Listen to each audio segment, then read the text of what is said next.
That's right, we're dancing. We're carrying hardware. We're throwing darts. The Big 12 conference play begins stateside. All kinds of dimes we're dropping, and Noah Fafita is back throwing darts as well. Did I mention the dancing? Inside the 12 starts now.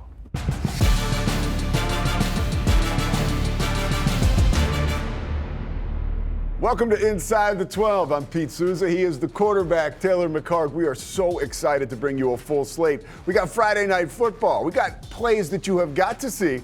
And we've got a quarterback who's doing some special things. Taylor's going to break them down. Maybe we're going to put him in the Heisman race this week right here. Taylor, how's it going, man? All good. What an exciting week, too. A couple big wins, some teams in some letdown spots, a lot to get into. Another exciting week in the Big 12. Another really exciting week, and it starts a little earlier than usual. Friday night, a couple of huge games. There's the entire slate, but you see the first two up top there.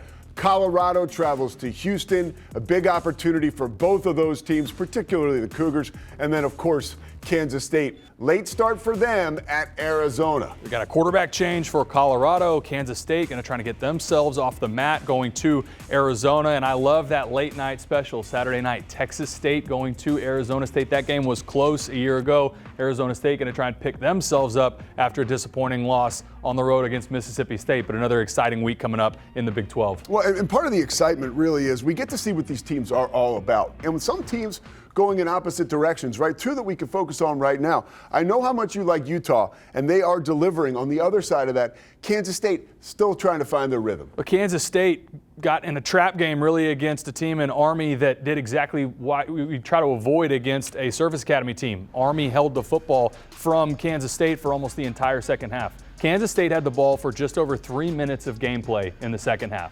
And anytime you play a Service Academy, you've got to convert on third down, and your defense has to get off the field on third down. Kansas State wasn't able to do either one of those things, and now find themselves in a spot where they're 1-2, they're 0-1 in league play. And if you're this team and you're Chris Klieman, you're trying to rally the troops. You got a tough road spot at an Arizona team that we'll talk about in a little bit. Looks good through the first 2 weeks.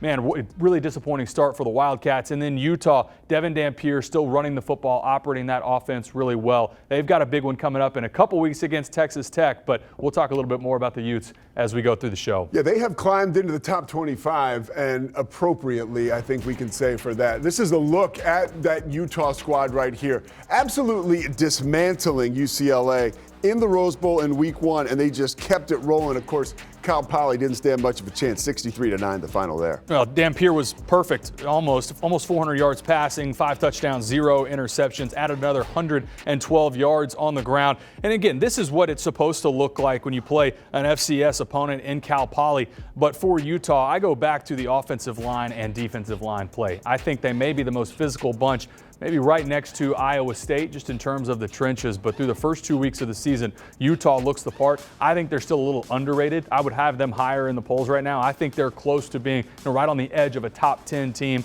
And I think, again, in a couple weeks, when they face off, we'll learn some about them on the road against Wyoming this week. But that matchup next week, they've already announced it's going to be the big noon kickoff game for Fox. They go and get a chance to host Texas Tech coming to Utah. It's going to be a massive game in week 4. I know you're the quarterback, but I want you to be the doctor here real quick. Can you diagnose what is wrong with Kansas State right now? Not playing opportunistic football. And I go back to what we just said about Army. They could not make critical plays when they had to. On the defensive side, every time it felt like there was a third and medium or third and short opportunity, Army converted and extended those drives. Had the ball, Army did, for 40 minutes of that game. And anytime you're playing a Service Academy, you have got to control the line of scrimmage. And the offense, it feels like, is still lacking the explosive plays that I think we were expecting from Avery Johnson in that offense. So, look, this was an extremely disappointing performance. The onside kick and special teams for Army, I think, was a difference maker in this game. But I thought, especially in the second half, Kansas State's inability to get themselves off the field on third down, I thought that was the difference in the game. We'll be looking to see them improve. Chris Klieman definitely emoting after the game at his press conference. Hey, it's not easy to win in college football, and hopefully they'll become a little bit easier for the Wildcats here as we move forward. We move forward now. Our favorite time of the week, right? Hell of a good dip, game-breaking plays. I was calling this one. I mean, what a start, right?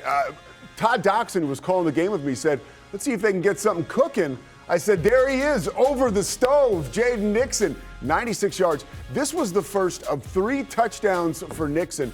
He would share Player of the Week honors with Sawyer Robertson for good reason. And came right out of the gate with this kick return for a touchdown, and had 156 yards on the ground. This was a big play for the Cincinnati Bearcats. Joe Royer, 73-yard catch, reception from Brennan Sorsby. Big play for the Bearcats. He got dragged down, though. Couldn't make it to the end zone. This one, you probably missed it because it was very late. Noah Fafita going deep. You mentioned it before we started. This was a 10 o'clock kick after the weather delay. But Arizona making a statement. A huge catch right there. That was against Weber State. Javen Watley, one of his 2 touchdowns. Huge play for Arizona, and they've looked good through the first 2 weeks. It's been against Hawaii and Weber State, another team that I think we're going to learn a lot more about on Friday night when they get a chance to host Kansas State. Now we get to learn as we go in the quarterback club with this guy. When we come back, we're going to show you a quarterback. I'm about to take this dude's Heisman campaign out of the garage. Sawyer Robertson. We get inside when we come back.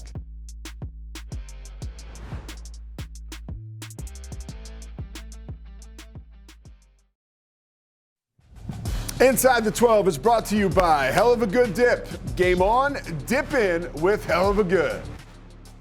Back here on Inside the 12, he's Taylor McHargue. I am Pete Sousa. Now we get to dip into this guy's mindset about quarterbacks, and we get to talk about Sawyer Robertson, a guy who was having an outstanding start to the season against 2 very worthy opponents, an Auburn team that's ranked in the top 25 right now, and when he beat them at the time, an SMU team coming off of a college football playoff appearance, and they were ranked at the time.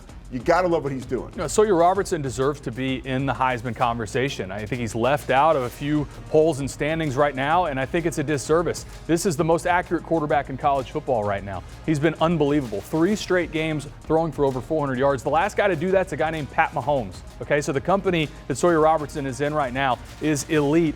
When you look at Sawyer Robertson on tape right now, I think the number one thing that stands out to me is downfield accuracy. Toughness and accuracy. Those are the top 2 things you need in a quarterback, and Sawyer Robertson has both of them. And Baylor on the other side on defense is not playing great. He's had to play at this level, and he answered the bell. Almost got them back into it to a winning position against Auburn. And then this week against SMU, they're down 2 touchdowns in the 4th quarter, and he's delivering strikes downfield in contested windows. These are not wide open shot plays where guys are running downfield with no one around them. These are tight windows. He's playing at as high a level as you can ask for a college quarterback. He's been fantastic through the first 2 weeks. I'll say it one more time. He deserves to be in the Heisman conversation. Yeah, his body of work, again, against that competition while quarterbacks around the country, maybe you play one solid opponent, but then you got an FCS opponent. He's played 2 top 25 opponents. Let's get to the tape now. I know you liked how he was able to come back so easily against this SMU squad. They're down 10-0 here. Here we go. Oh, this was a perfect throw over the outside shoulder of Kobe Prentice. And again, this is good coverage. It's man-free. He's got inside slot fade to Prentice, and this ball's got to be thrown over the outside shoulder, and that's exactly where it goes. I also like how he works with his eyes, holds the free safety for a second, and then works to his left. But that throw over that outside shoulder, that is as good as it gets. And then this next play from Baylor and Sawyer Robertson, this was to tie the game. And this was a strike right in the middle of the field again to Kobe Prentice. And this is anticipation in zone coverage. There's one spot where this can be thrown. You see that window up and up right in the middle of the field, almost like he's throwing at the M in SMU, and hits Prentice exactly where he needs to. The timing is perfect. And I'll go back to, again, the downfield accuracy. This is thrown exactly where it needs to be. If that ball's behind or high, it's probably an incompletion or worse, an interception. And that accuracy from Sawyer Robertson has been on display through the first 2 weeks. It's been really the best quarterback play, in my opinion, in the entire country. And I think it's overlooked right now because Baylor coming into the season, this was not a team that was ranked. They were media polled sort of in the middle of the pack in the Big 12. I think if this had been a top 25 team coming into the year, a close loss to Auburn, and then beating a ranked SMU, I think it'd be a different story right now for Sawyer Robertson. But he deserves to be in whatever conversation you want to have about the best quarterbacks in the sport. He deserves to be in it. Well, and I know we talk about like a Heisman campaign, and I'm sure the good folks at Baylor have something cooking over there.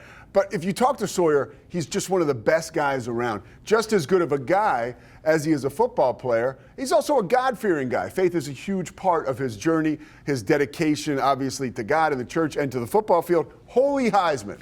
That's it for me. That's my campaign, Holy Heisman. And trust me, it took me a minute to come up with that. So I can tell there might be some adjustments that need to be made. Well, look, next week they're playing Stanford, or this upcoming week. That'll be a game that I'm sure he'll light up the scoreboard.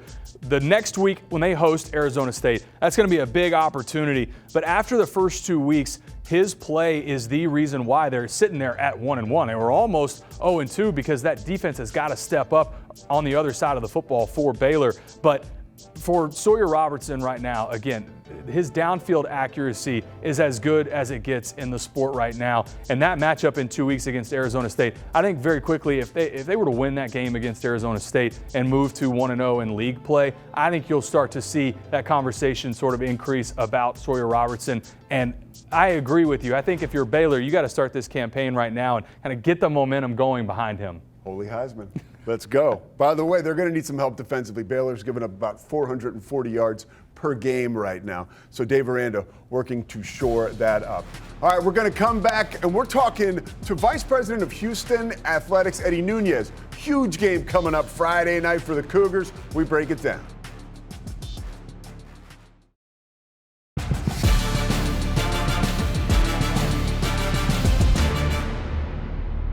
Welcome back to Inside the 12. I'm Pete Sousa. He is Taylor McHargue. And we now are so fortunate to be joined by Vice President of Houston Athletics, Eddie Nuñez, right before a huge game Friday night. Houston, welcome to the Colorado Buffaloes. Thanks so much for taking the time. We know you got to be busy setting up for Coach Prime and the boys to come in for a nationally televised game. We are moving at pretty much at every direction possible. We are looking at everything. We are trying to get everything ready to have a jam-packed game here and welcome the Buffs to good old Houston. So no, it's exciting. It's an exciting time for us. We're getting a lot of momentum, a lot of energy back into that building, back into Houston athletics, and so this we're excited for Friday night.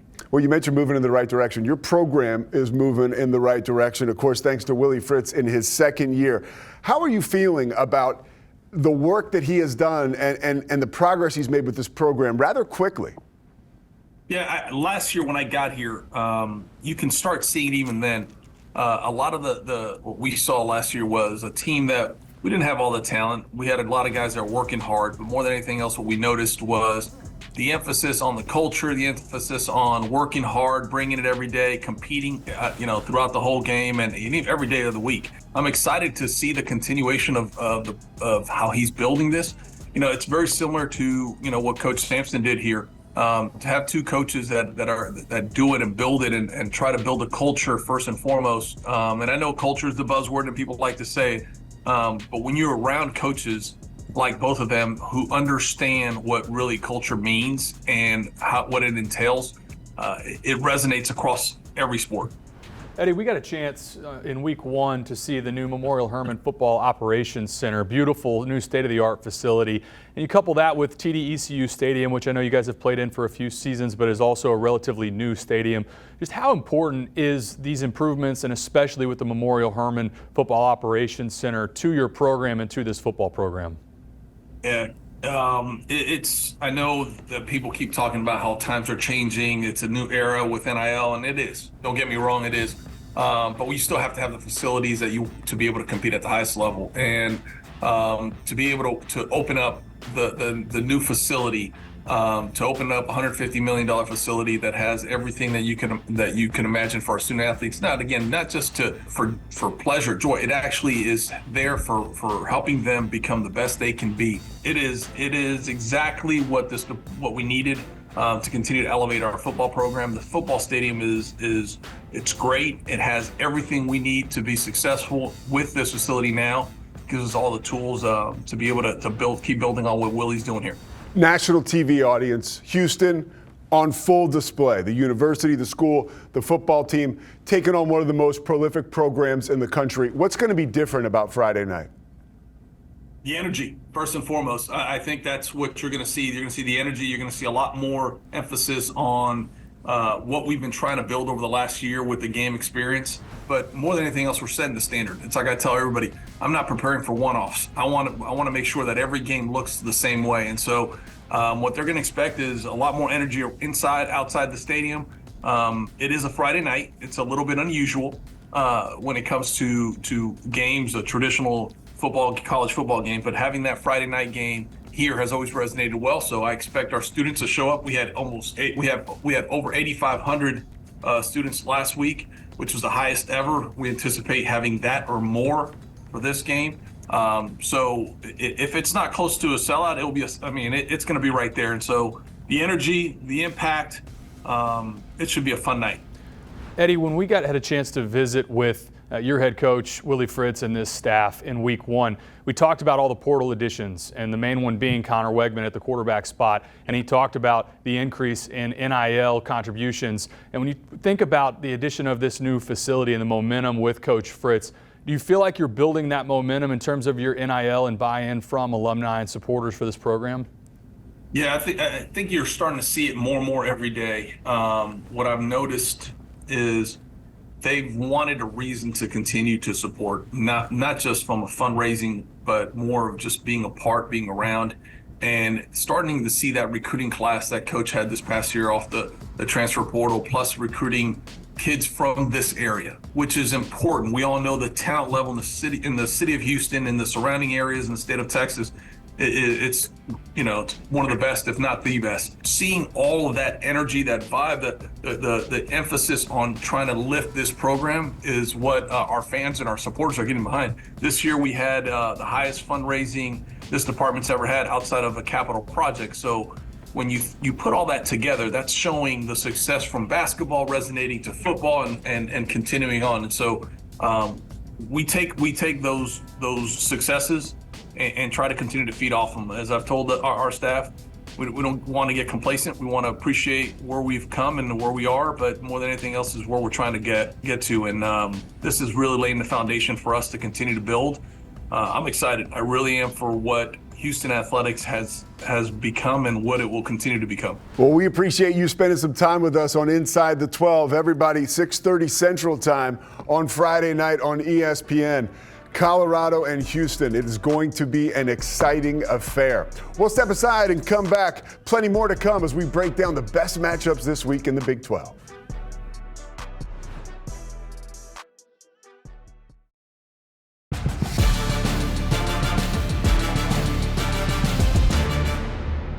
We are back on Inside the 12. It's time to break down some of the biggest games around the conference this weekend. We are so excited. It kicks off Friday night, and there they are. Okay, we talked about some of the Friday games. What's one under-the-radar game that grabs you, Taylor? Well, I don't know if it's under the radar, but if you look at the backyard brawl, Pitt going to West Virginia. I know West Virginia, some injury troubles, just had a loss on the road against Ohio, but I think that is a sneaky one. Utah going to Wyoming. That's a game they're a heavy favorite in, but traveling to Wyoming, that's a tough place to play. Looking forward to watching that one as well. Unfortunate loss for West Virginia against Ohio. I still feel like if they'd won that game, they could have had game day there or something. It would have been pretty exciting, but that game's going to be on ESPN. Still will be exciting at 3:30 on Saturday. As we get into some of these games now, we have to start with Friday night, right? We're talking football here. Houston and Colorado. The Buffs took two quarterbacks to media days, right? You were there. I was there. Ryan Staub wasn't one of them. He's starting. What's going on over there? He was not, but against Delaware, it's 10-7 at the end of the first half, and the offense was sort of stuck in the mud. Felt like there was no explosive plays downfield. Caden Salter wasn't playing poorly, but I don't think he was doing enough. Staub comes in the second half, and there was a bounce in his step and delivered a couple strikes downfield, and it felt like everything lifted for Colorado on offense. And I think when you're trying to find that spark as an offensive play caller and as an offensive staff, that is, to me, what has led him to be the starter this week going to Houston. Anytime you can inject that spark into an offense, you got to carry that momentum with you. And I thought he did a really nice job of delivering the deep ball. And a lot of times young quarterbacks, when they come in the game, that's what they struggle most with. He did a nice job of that. A couple big strikes over the top. And this is a tough defense that he's going to go play in Houston. I think of the two sides of the ball, Houston's defense is the strength. We got to see them in week one. This will be a tough challenge. I expect this to be a really competitive game on, I guess, Friday night in Houston. Houston has not been undefeated in a decade, undefeated at 3-0. They are knocking on the door Friday night. That's going to be a huge one. Later on Friday night, Kansas State and Arizona. Gut check time for the Wildcats, Taylor. No other way to put it. Yeah, no doubt about it. Kansas State having to get themselves off of the mat. We talked about They're sitting there at 1-2, 0-1 in league play. And you're going to a place in Arizona. Noah Fifita's looked fantastic through the first 2 weeks. Now that's against Hawaii and Weber State. This is going to be a little different competition as they get a chance to host Kansas State. But man, if you're a Kansas State fan, this is the moment. If you're going to try and turn and salvage this season, they've got to come away with a win on Friday night against Arizona. What's impressed you the most about Noah Fifita in regards to the fact that last year they were such an exciting team preseason, they didn't deliver. This season already, it seems like he really is coming through. Well, he's been in total command of their offense. I thought he's looked extremely comfortable. And I think Arizona as a team has done a nice job of tuning out all the noise coming into this season. It looks like a team that's focused. They're just concerned about what they're doing. They were ranked at the sort of the bottom of the league coming into the season. But through the first 2 weeks, seems like they don't care at all. They're taking care of their business. And this is a big spot for them to prove themselves. West Virginia against Pitt. This is the backyard brawl, and trust me, if you don't know, now you do. It is a huge deal for both these schools and in the surrounding area, ultimately the country. West Virginia down 2 key players. Jaheim White goes down against Ohio, as does Jaden Bray, but they've got to move on. Yeah, West Virginia fans, you guys were killing us because we hadn't talked enough about your Mountaineers. We had it all ready to go. We were going to talk about this matchup and preview it. And you go on the road and lose to Ohio. And I watched every snap of that game. The explosiveness on the outside I thought was lacking, and now that's going to be really a pain point for them with the 2 injuries. You've got to find a way to keep it scrappy and keep it close against Pitt, because I think that's going to be a team on the outside at the skill positions going to be a little outmatched in this game. But it's a rivalry game. I think across college football, you can throw all the record books and everything else out the window anytime you get in these rivalry game spots, and this is a big one for West Virginia. Yeah, I got to get this guy out of the comments. If I would lived in the comments, I wouldn't leave my home. They were lighting me up. All right, let's see if Texas State and Arizona State, who can light it up in that game. It's going to be huge. That is one of our games that is on TNT, True TV, and also over on HBO Max. They have done a dynamic job of presenting some of these games. But this is one that Arizona State almost lost last year on the road at Texas State. Now they've got them at home. And they're getting up off the mat themselves. I think this is a big spot for Sam Leavitt, and really the first adversity that I would say he's really faced in his career. He was fantastic all of last season, almost gets them a win over Texas in the playoffs in a spot where nobody expected them to win that game. Now, this was his worst performance of his career, and did not play well, almost brings them back and had a chance to win that game. Should have probably won that game at Mississippi State. You got a hungry team in Texas State and G.J. Kinney in San Marcos. They've done a fantastic job. They're a top 5 rushing offense in the country. Arizona State, I think they win this game. They should win this game by a couple scores, but this is not a game that you can roll your helmet out and expect to just roll over a team in Texas State that's going to be hungry to prove themselves. This is a big bounce back spot in the late night window for Arizona State. That's all the time we have tonight on Inside the 12. For Taylor McHargue, I'm Pete Sousa. We look forward to catching up with you again next week. Make sure you take some time to enjoy all of the Big 12 football out there this college football weekend.